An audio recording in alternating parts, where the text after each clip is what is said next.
Hey guys, how you doing? This is Jason Ramos with Good Vibes Real Estate Solutions.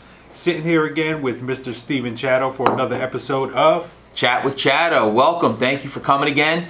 It's been a week since we last saw you guys, and we wanted to follow up. Last week, when you watched our video, hopefully, I mean, if this is not the first time, if it's the first time you've seen this, maybe you didn't see last week's video, and you can pause and go back and all that good stuff. That being said, we gave you some action steps. We wanted you to set up a CRM. Did you set up the CRM? I don't know. What do you think? I don't know. I hope they did. Again, a lot of solutions, a lot of different solutions for it. Podio, Pipedrive, Investor PO, Freedom Soft. There's a whole bunch out there. But you need to have a CRM in place so that you can speak to, you know how to get in touch with and communicate with the people in your network. You're creating this network of people, and that's what this game is all about. Yeah, CRM is your ultimate tool. It's your database. Without a CRM, you're going to be lost. You're going to be talking to people, and if you're writing it down on pieces of paper, those pieces of paper will be gone.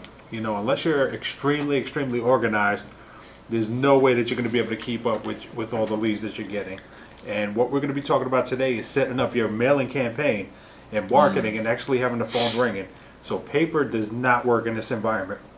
So we're going to be talking about how to create the automated systems and getting your calls into the CRM directly, so that this way everything is right there in your database for you. So that is this man's specialty right here. So he's going to go in depth on that for you guys.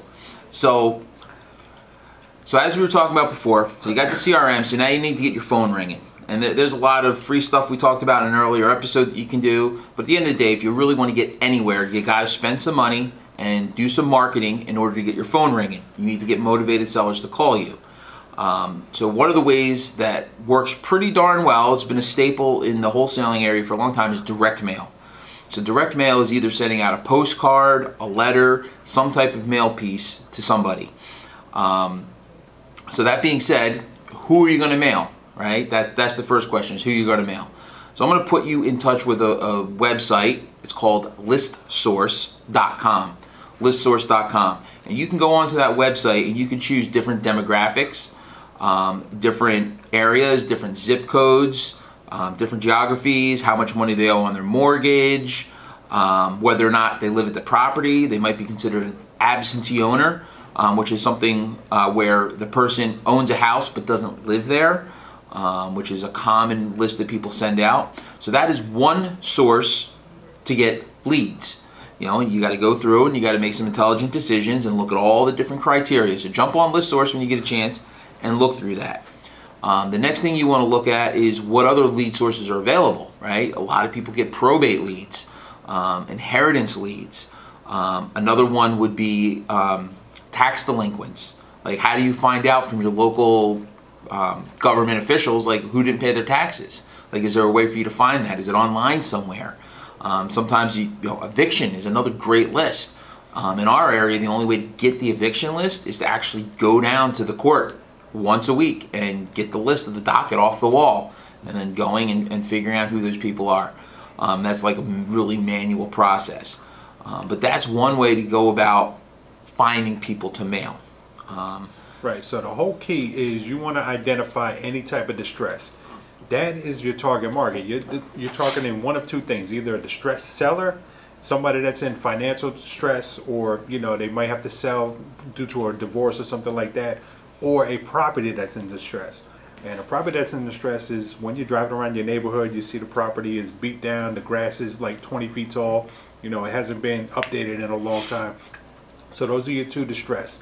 That's what you want to focus on. We're only dealing with about 5% of the selling population out there. So just keep in mind, you got to do a lot of marketing, because a lot of people want retail. So we're only dealing with the stress, and we're offering them solutions. So keep that in mind when you're marketing. Absolutely, great point. So that being said, you need to put together a list, and there's something that people do called list stacking. And with list stacking, that's like you pull up a list of everybody who's an absentee owner, right? So everybody that owns a property but doesn't live there. And now if you're able to get maybe the tax records of who didn't pay their taxes, well, now you got somebody who doesn't live at the house and they didn't pay their taxes. And let's say you're able to determine that they're on a probate list. Like, so the house is being sold in probate. Somebody passed away. So now you got a probate haven't paid the taxes, and nobody lives there, and it's a vacant, whatever it might be. So like you have a whole stack of motivation points. So if you can create a list with the more motivation points on it, the more likely you are to get a good lead. If you're just mailing people that have a house and they have some equity in it, you're kind of throwing spaghetti against the wall, but you might get some really good deals. So that's something that you need to balance and look at. So the next question becomes is, what do you actually send these people, right? I definitely recommend starting off with a postcard, right? It's the cheapest thing that you can send. And then you're going to start getting your returned mail back. You're going to figure out like which ones are wrong addresses. If you can figure out where these people are now, like that's a great list. But that being said, you want to mail out a postcard first, and then as those leads come back in, the ones with bad addresses, you don't want to keep mailing them because you're throwing money away. But you want to set it up to mail these people probably 6 times at least, 6, 7, 8 times. And then once you do the postcard, you might want to do a yellow letter. You might want to do different postcards. You might want to try different colors, you know, trying to kind of figure it out.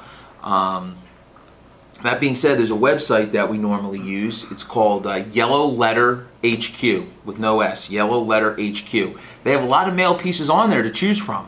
A lot of them are good. So go on there, pick one out, and it's a great way to get started in doing a mailer. Okay, and one of the questions we always get asked is, do I do a company branded letter or postcard, or do I do just a generic? So that's one of the things that we want to talk about today. What I would recommend doing is split test them. You know, we personally, sometimes we put our name on it, sometimes we don't. The ones where we just put, hey, this is Jason, I want to buy your house, we get a better response rate from those.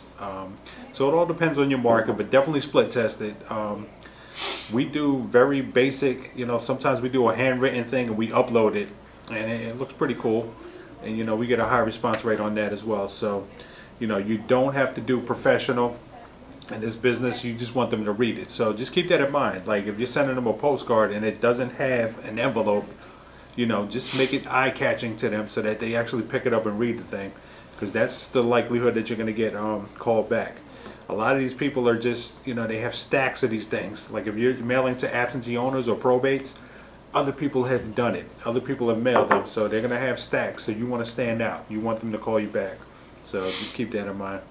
Absolutely. I know one of the letters on YellowLetterHq allows you to upload a picture of you and your family. So you kind of stick out like, oh, look at that guy. They kind of see who you are. They see that you have a family, that you're a normal guy, that you're not trying to rip them off. So like sometimes that helps. So again, there's a lot of great choices on YellowLetterHq. So that being said, we need you to take some action, right? Yeah. You went out, you got your CRM, right? And it's time to take action. It's time to get that phone ringing.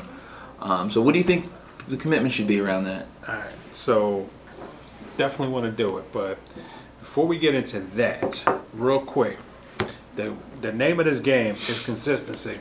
If you do one mailer and you get 0 calls and you give up, the likelihood that you're ever going to do this business and make any money is 0. 0.0. If you quit, that's it. You make $0. So name of this game is consistency. So you have to set a budget for yourself, all right, so that you're mailing every single week. All right, you don't want to blow your wad on one mailer, get 0 calls, and then not have enough money to do another mailer. So learn from us. We've done this. You know, when we first started out, you know, we spent thousands of dollars on this big mailer. A lot of calls came in. We weren't set up to handle them properly, so a lot of leads got wasted, and we learned a very expensive and valuable lesson. You know, make sure that you're going at a pace that, you know, you can definitely handle, and make sure you're doing it on a consistent basis. So if your budget is $2,500, break that down into about 4 or 5 weeks worth of mailings. So absolutely, you know, so then this way you're doing several hundred or 1,000 a week. You know, you don't want to just blow that wide and not have anything to back it up, because the likelihood that you get a deal on your first mailing is probably slim, especially if you're brand new in this business and you don't know how to handle leads properly. So always, always, always prepare for the future. All right. So now let's talk about action steps. There you go. All right, I just wanted to make sure we got that out. So the first action step is going to be create a budget. Like, how much money do you have to spend? How long do you need that money to last until you get a deal? So that's one thing to look at. Like, what can you comfortably afford? I mean, You may do these mailers, you may get nothing. It happens. So what can you comfortably afford? And so set up a budget. Try to make it, like you said, at least 4, 5, 6 months out, and then go online, go to ListSource, go find an online lead source. There's plenty of them out there, and buy a list, and then start mailing it. And mail them, monthly, every month and a half for the next 4 or 5 months, whatever your budget allows, whatever that marketing campaign you put together allows. Put that together and get it started. Get the phone ringing, get those leads coming in. And then go to YellowLetterHq and just take a look at some of the templates that they have there. They have all sorts of letters and postcards, and just find something that's appealing to you. So check that out. And this is just the first set of marketing that you could do. There's plenty of other things, but this is the main one that we do here on a weekly basis. Absolutely. So where do they send their questions to? Questions? You guys got questions? I think I explained everything. That being said, go to questions, or don't go to. Send an email to questions@goodvibesre. It really helps us because it gives us some feedback, lets us know what you're looking to learn, lets us know what you're looking to do, and what kind of questions you have. That way we can put together a video and kind of help you guys out. And if you got a question, other people do too. Yeah, and it's our hope that you guys are getting value from these videos. Definitely keep the questions coming, because that gives us more, topics that we can talk about. So thank you guys very much, and we'll see you next week. Thank you very much. Chat with Chatto. Thank you very much.